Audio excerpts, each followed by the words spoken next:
महाराष्ट्र के कई जिलों में बारिश का कहर जारी है। जलगांव, वाशिम और सोलापुर जिलों में तेज बारिश हुई है। कई इलाकों में रेस्क्यू अभियान चलाया जा रहा है। तस्वीरें महाराष्ट्र के जलगांव जिले की हैं, जहां बाढ़ ने जमकर तबाही मचाई। सीएम देवेंद्र फडणवीस ने जलगांव में जिले के पचोरा, जामनेर, भूसावल सहित कई बाढ़ग्रस्त इलाकों का दौरा किया। इस दौरान उन्होंने किसानों से भी बात की और बाढ़ से हुए नुकसान की जानकारी ली। उन्होंने कहा कि सरकार किसानों के साथ पूरी मजबूती से खड़ी है। अब तक 2300 करोड़ रुपए की सहायता जारी की जा चुकी है। रेस्क्यू टीमें लोगों तक खाना और राहत सामग्री नाव के जरिए पहुंचा रही है। कई इलाकों में पीने के पानी की भी दिक्कत है, इसलिए वहां पीने का पानी भी पहुंचाया जा रहा है। वाशिम जिले में भी बाढ़ जैसे हालात हैं। कई गांव में जलभराव हो गया है। जिले के नदी नाले उफान पर हैं। कई गांव का संपर्क पूरी तरह टूट गया है। लगातार बारिश से सोलापुर जिले में भी हालात गंभीर बने हुए हैं। तोड़नूर गांव में एक मकान की दीवार गिरने से 4 लोग गंभीर रूप से घायल हो गए, जिनमें एक बच्चा भी शामिल है। स्थानीय अस्पताल में सभी का इलाज जारी है। हालात को देखते हुए एनडीआरएफ, एसडीआरएफ की टीमों को भी अलर्ट पर रखा गया है। और मुंबई में हुई बारिश से कई इलाकों में जल भराव हो गया है। वसई, विरार, मीरा भायंदर, पालघर में भी बारिश हुई है। देखिए रिपोर्ट। तस्वीरें मुंबई के माटुंगा किंग सर्किल की हैं, जहां तेज बारिश के चलते सड़क पर जलजमाव की स्थिति बन गई। मुंबई के ईस्टर्न सबर्ब्स, वेस्टर्न सबर्ब्स और शहर के अलावा वसई, विरार, मीरा भायंदर, पालघर, नवी मुंबई, ठाणे के शहरी और ग्रामीण इलाकों में भी बरसात रुक रुक कर जारी है। मौसम विभाग ने मुंबई और आसपास के इलाकों में 30 सितंबर तक तेज बारिश का रेड अलर्ट जारी किया है। प्रशासन को भी लैंडस्लाइड और बाढ़ से निपटने के लिए हाई अलर्ट पर रखा गया है। निचले इलाकों में जलभराव को रोकने के लिए पंप लगाए गए हैं। पुराने मकानों पर निगरानी भी रखी जा रही है। बारिश के चलते पश्चिम रेलवे की सेवाओं पर भी असर पड़ा है। अंधेरी और भायंदर के बीच रात में चलने वाली एसी लोकल ट्रेन में अचानक बारिश का पानी रिसने लगा। सोशल मीडिया इसका वीडियो वायरल है। मछुआरों को अगले 4 से 5 दिनों के लिए विशेष सतर्कता बरतने को कहा गया है। समुद्री तटों पर हाई टाइड की चेतावनी जारी की गई है। आज मुंबई में दोपहर करीब 2 बजे हाई टाइड की आशंका भी जताई गई है। इधर महाराष्ट्र के लातूर में तेज बहाव में बाइक समेत एक युवक बह गया। वहां पर मौजूद लोगों ने किसी तरह से उसकी जान बचाई। तस्वीर महाराष्ट्र के लातूर जिले की है, जहां तेज बहाव के बीच नदी पार करने की कोशिश करना 2 बाइक सवारों को महंगा पड़ा। जानकारी के मुताबिक जिले के औसा तालुका के तपसे चिंचोली गांव में एक पिता और बेटा खेत की ओर जा रहे थे। गाडवे वाड़ी पुल पर पानी का बहाव काफी तेज था। बावजूद इसके दोनों ने बाइक को पुल पर चढ़ा दिया। पुल पार करने की कोशिश करने लगे। तेज बहाव ने मोटरसाइकिल को खींच लिया। दोनों ने काफी बचने की कोशिश की, लेकिन बाइक सवार का बेटा भी बहाव के साथ बहने लगा। तभी पुल के दूसरे छोर पर मौजूद लोगों ने शोर मचाया और युवक को झाड़ पकड़ने के लिए कहा। पुल के दूसरे तरफ से आए कुछ युवकों ने बहादुरी दिखाते हुए युवक को सुरक्षित बाहर निकाला। इस तरह से उसकी जान बच गई। लोगों के मुताबिक प्रशासन ने लोगों से इस पुल के जरिए यात्रा करने पर रोक लगा दी है। अधिकारियों के मुताबिक तेज बहाव में पुल पार करने की कोशिश न करें, नहीं तो हादसा कभी भी जानलेवा साबित हो सकता है। जारी अलर्ट के बावजूद लोग लगातार अपनी और अपनों की जान जोखिम में डाल रहे हैं। और मध्य प्रदेश के नलखेड़ा में मां बगलामुखी मंदिर मार्ग पर लगा स्वागत द्वार अचानक तेज आंधी में गिर गया। गनीमत यह रही कि इस दौरान वहां से गुजर रहे कई लोग बाल बाल बच गए और एक बड़ा हादसा टल गया। आंधी तूफान से नवरात्रि का स्वागत द्वार ढह गया। अचानक गेट गिरने से हड़कंप मच गया। इस हादसे में कई लोग बाल बाल बच गए। तस्वीरें मध्य प्रदेश के आगर मालवा की है। मां बगलामुखी मंदिर मार्ग पर हुए इस हादसे का कई राहगीर शिकार होते होते बच गए। एक बड़ी अनहोनी टल गई। तस्वीरों में देखिए कैसे ये गेट उखड़कर सड़क पर आ गिरा। गेट गिरने से सड़क पर आवाजाही थम गई। हर कोई सहम गया। नलखेड़ा में भीड़भाड़ वाले रास्ते पर बना नवरात्रि का स्वागत द्वार अचानक से गिर पड़ा। गनीमत रही कि इस दौरान वहां से गुजर रहा बाइक सवार दंपत्ति बाल बाल बच गया। लोहे के फ्रेम से बना गेट सीधे उन्हीं पर गिरा। दरअसल नलखेड़ा नगर परिषद की ओर से नवरात्रि पर्व को देखते हुए मंदिर मार्ग पर ये स्वागत द्वार लगाया गया था, लेकिन शनिवार को अचानक आए तेज आंधी तूफान ने इसे सड़क पर पटक दिया। सीसीटीवी फुटेज में साफ दिखाई दे रहा है कि किस तरह ये गेट अचानक से भरभरा कर गिर गया। जिस वक्त यह हादसा हुआ, सड़क पर लोगों की आवाजाही हर दिन से ज्यादा थी, लेकिन इसकी चपेट में सिर्फ बाइक सवार दंपत्ति ही आए। हालांकि चोटिल होने से दोनों बाल बाल बच गए। बढ़ते आगे, यौन शोषण का अभियुक्त चैतन्य आनंद गिरफ्तार हो गया। दिल्ली पुलिस ने उसे आगरा के होटल से गिरफ्तार किया। पुलिस ने चैतन्य आनंद से पूछताछ की है और पूछताछ जारी बताई जा रही है। उसे अदालत में पेश कर दिल्ली पुलिस रिमांड की मांग करेगी। चैतन्य आनंद आगरा के होटल में स्वामी पार्थ सारथी के नाम से रुका था। पुलिस को होटल में छिपने की जानकारी मिली। पुलिस आगरा के होटल पहुंची और उसे वहां से गिरफ्तार किया।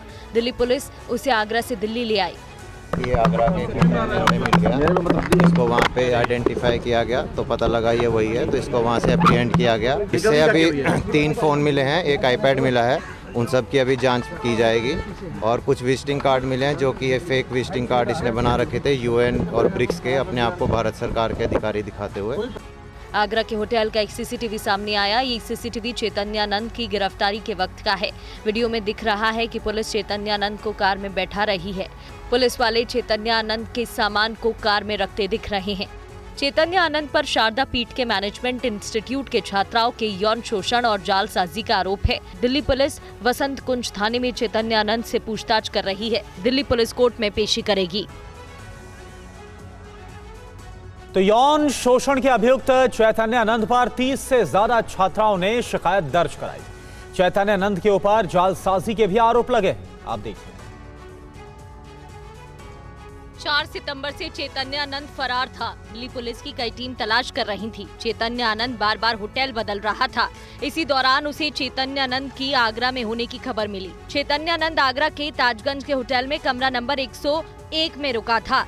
पुलिस ने उसे वहां से गिरफ्तार किया। 3 बजे के टाइम पे पुलिस आई थी। उन्होंने हमसे रूम नंबर के बारे में पूछा, एंट्री रजिस्टर चेक किया। उसके बाद उन्होंने रूम में गए, हमारे साथ में स्टाफ लिखा था हमारा, एक लड़का ऊपर रूम में गया, उन्होंने कुछ बातचीत करी। उसके बाद बाबा को वो लगे लेके नीचे गाड़ी में बैठा के ले गए। गिरफ्तारी के बाद पुलिस मामले की जांच कर रही है। पुलिस ने चैतन्य आनंद के पास से 2 फर्जी आई कार्ड बरामद किए। फर्जी आई कार्ड दिखाकर खुद को यूएन में भारत का स्थायी राजदूत बताता था। दिल्ली पुलिस ने फर्जी विजिटिंग कार्ड बरामद किए हैं। कुछ विजिटिंग कार्ड मिले हैं जो कि ये फेक विजिटिंग कार्ड इसने बना रखे थे यूएन और ब्रिक्स के, अपने आप को भारत सरकार के अधिकारी दिखाते हुए। पुलिस ने आरोपी द्वारा गठित ट्रस्ट से संबंधित 18 अकाउंट और 25 एफडी को फ्रीज करवा दिया है। चैतन्य आनंद के डेबिट और क्रेडिट कार्ड भी बंद करवा दिए गए हैं। और महाराष्ट्र के पुणे सोलापुर नेशनल हाईवे पर भीषण सड़क हादसा हो गया। डिवाइडर से टकराने के बाद टेम्पो की टक्कर से एक शख्स की जान चली गई। भीषण सड़क हादसे का ये वीडियो महाराष्ट्र के पुणे सोलापुर नेशनल हाईवे से सामने आया है, जिसमें दिख रहा है कि एक टेम्पो बेकाबू होकर डिवाइडर पार करके दूसरी ओर से आ रहे एक टेम्पो को जोरदार टक्कर मार देता है। हादसे में एक शख्स की मौत हो गई है। स्थानीय लोगों ने घायलों को तुरंत अस्पताल पहुंचाया, जहां उनका इलाज जारी है। हादसे का वीडियो सोशल मीडिया पर वायरल है। हादसा पुणे जिले के दौंड तालुका के वखारी गांव के पास हुआ, जब एक पिकअप टेम्पो अनियंत्रित होकर डिवाइडर पार करके दूसरी सड़क पर पहुंच गया और उधर से आ रही दूसरी गाड़ी से टकरा गया। हादसा वकाडा पुल के पास हुआ। टक्कर इतनी तेज थी कि एक व्यक्ति की मौत ही हो गई। अचानक हुए हादसे की वजह से आसपास लोग दहशत में आ गए। पहले किसी को कुछ समझ नहीं आया। मृतक की पहचान की भी कोशिश की जा रही है। पुलिस ने मामले में केस दर्ज कर लिया है। घटना की जांच शुरू कर दी गई है। पुलिस सीसीटीवी फुटेज के आधार पर हादसे के कारणों का पता लगाने में जुटी है। वहीं हादसे के बाद प्रशासन ने लोगों से अलर्ट रहकर होकर चलने की अपील की है। तमिल एक्टर विजय की रैली में हुई भगदड़ से हड़कंप मच गया। तमिलनाडु के करूर में हुई इस भगदड़ में 39 लोगों की मौत हो गई। अपडेट दिखाते हैं। करूर रैली के भगदड़ जैसे हालात क्यों बने? भीड़ को वक्त रहते कंट्रोल क्यों नहीं किया गया? क्षमता से ज्यादा लोग रैली में कैसे पहुंचे? रैली के दौरान सुरक्षा के पुख्ता इंतजाम क्यों नहीं थे? क्या विजय और पुलिस को भीड़ का अंदाजा नहीं था? ऐसे कई सवाल हैं जो करूर में तमिल एक्टर और टीवी के पार्टी के अध्यक्ष विजय थलापति की रैली में हुए हादसे पर सवाल उठा रहे हैं। तस्वीरों में देखिए, बेकाबू भीड़ कैसे एक दूसरे पर चढ़ रही है। रैली साइड पर अफरा तफरी मची है। इसी बीच लोग इधर उधर भागने लगे। इस भगदड़ में 39 लोगों की मौत हुई है। 58 से ज्यादा लोग घायल हैं, जिन्हें अस्पताल में भर्ती कराया गया। वहीं इस हादसे के बाद जांच के आदेश दे दिए गए हैं। तमिलनाडु के सीएम स्टालिन ने अस्पताल जाकर घायलों से मुलाकात की तो मृतकों के परिजनों को 10 लाख की आर्थिक मदद देने का ऐलान किया है। वहीं गृह मंत्रालय ने राज्य सरकार से हादसे पर रिपोर्ट मांगी है। उन्होंने तमिलनाडु के राज्यपाल और सीएम से बात की और हर संभव मदद का भरोसा दिया। इस हादसे पर पीएम मोदी ने भी दुख जताया। उन्होंने कहा कि घटना बेहद दुर्भाग्यपूर्ण है और पीड़ित परिवारों के प्रति संवेदना जताई। इधर दिल्ली में हुई 1 करोड़ की लूट के मामले में पुलिस को एक बड़ी कामयाबी मिली है। पुलिस ने इस वारदात में शामिल 3 अभियुक्तों को गिरफ्तार किया। दिल्ली पुलिस ने भारत मंडपम के पास हुई लूट के मामले में 3 अभियुक्तों को गिरफ्तार किया। भारत मंडपम के पास लूट की इस वारदात को अंजाम दिया गया था। 24 सितंबर को करीब 1 करोड़ की लूट हुई थी। भारत मंडपम के पास पिस्टल दिखाकर करीब 1 करोड़ मूल्य के आभूषण लूटे गए थे। इस वारदात में शामिल अभियुक्तों पर शिकंजा कसने के लिए पुलिस ने चांदनी चौक से लेकर भारत मंडपम तक करीब 300 से ज्यादा सीसीटीवी फुटेज खंगाली और कई सर्विलांस कैमरों से अहम सुराग जुटाए। दिल्ली पुलिस की क्राइम ब्रांच स्पेशल सेल समेत 25 टीमों ने इस पूरे मामले की तफ्तीश की और अब दिल्ली पुलिस को इस मामले में बड़ी कामयाबी मिली है। 1 करोड़ की लूट को अंजाम देने वाले अभियुक्तों पर पुलिस ने शिकंजा कस दिया।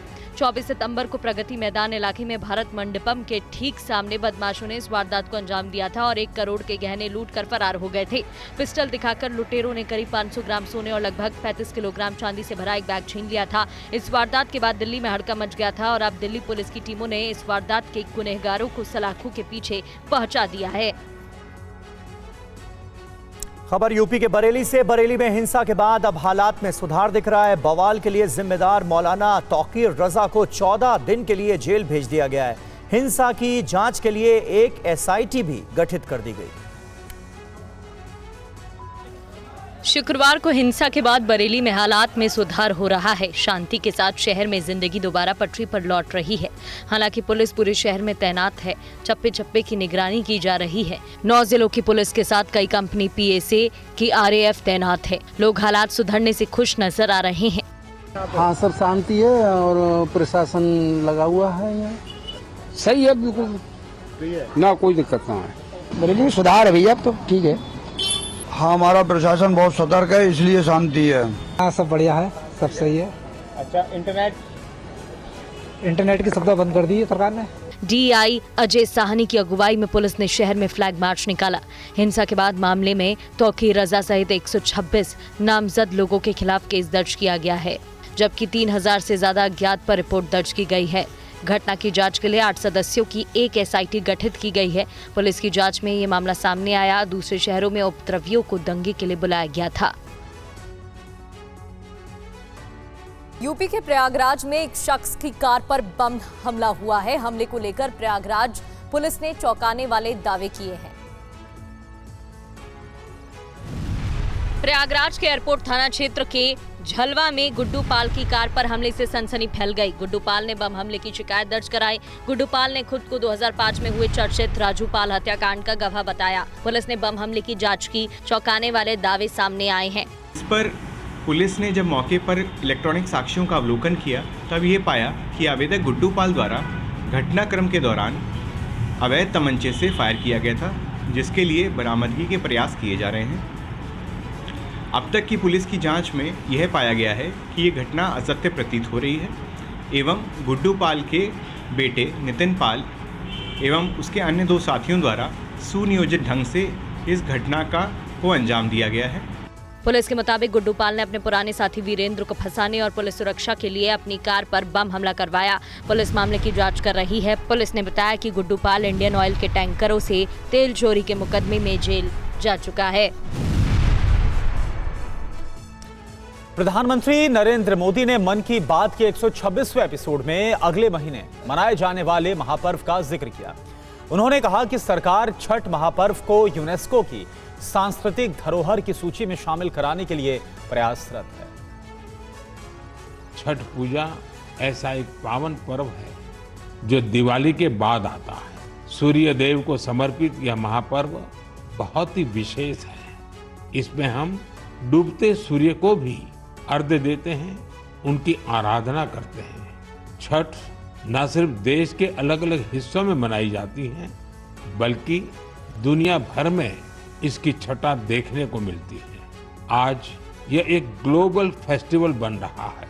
साथियों, मुझे आपको ये बताते हुए बहुत खुशी है कि भारत सरकार भी छठ पूजा को लेकर एक बड़े प्रयास में जुटी है। भारत सरकार छठ महापर्व को यूनेस्को की इंटेंजिबल कल्चरल हेरिटेज लिस्ट यानी यूनेस्को की सांस्कृतिक धरोहर की सूची में शामिल कराने का प्रयास कर रही है। छठ पूजा जब यूनेस्को की सूची में शामिल होगी तो दुनिया के कोने-कोने में लोग इसकी भव्यता और दिव्यता का अनुभव कर पाएंगे। और 41 साल में पहली बार एशिया कप क्रिकेट के फाइनल में भारत पाकिस्तान का हाई वोल्टेज महामुकाबला होने जा रहा है। आज पाकिस्तान का घमंड मिट्टी में मिलाकर भारत 9वीं बार एशिया कप की ट्रॉफी जीतने के लिए तैयार है। आज एशिया कप के फाइनल में भिड़ेंगे भारत और पाकिस्तान। हर गेंद पर बढ़ेगी धड़कन की रफ्तार, हर रन के साथ बदलेगी शोर की आवाज। ये सिर्फ खेल नहीं, करोड़ों सपनों और उम्मीदों का संग्राम है। मैदान पर हर रन जंग के मोर्चे की तरह और हर विकेट विजय के शंखनाद की तरह गूंजेगा। दर्शकों की सांसें थम जाएंगी, जैसे पूरी दुनिया एक ही मैदान में सिमट आई हो। आज फैंस को उम्मीद है कि ऑपरेशन सिंदूर के बाद अब कैप्टन सूर्या पाकिस्तानी टीम को एशिया कप में धूल चटाएंगे। भारत के पास अभिषेक शर्मा और शुभमन गिल जैसे खतरनाक ओपनिंग बल्लेबाज हैं, जिनकी जोड़ी एशिया कप में कहर मचा रही है। एशिया कप के फाइनल में भी पाकिस्तान पर भारत की जीत के 10 फैक्टर हैं। भारत की मजबूत ओपनिंग जोड़ी और दमदार बल्लेबाजी पाकिस्तान पर भारी है, तो स्पिनर की तिकड़ी और पाकिस्तान की कमजोर बैटिंग लाइनअप भी सूर्या की सेना को मनोबल बढ़ा रही है। पाकिस्तान की कम अनुभवी टीम और कमजोर बॉलिंग में धार भी भारत की संभावित जीत की ओर इशारा है। दुबई में भारत के अनुकूल कंडीशन है, तो पाकिस्तान जबरदस्त दबाव में है। यूएन के मंच से विदेश मंत्री एस जयशंकर ने कहा है कि पाकिस्तान ग्लोबल आतंकवाद का केंद्र है। पहलगाम में क्रूर आतंकी हमला हुआ, इसके जवाब में भारत ने आतंकी ठिकानों को तहस नहस कर दिया। उन्होंने इंटरनेशनल मंच से कहा कि आतंकवाद को आर्थिक मदद बंद हो। India has confronted this challenge since independence, having a neighbor that is an epicenter of global terrorism. For decades now, major international terrorist attacks are traced back to that one country. UN's designated lists of terrorists are replete with its nationals. The most recent example of cross-border barbarism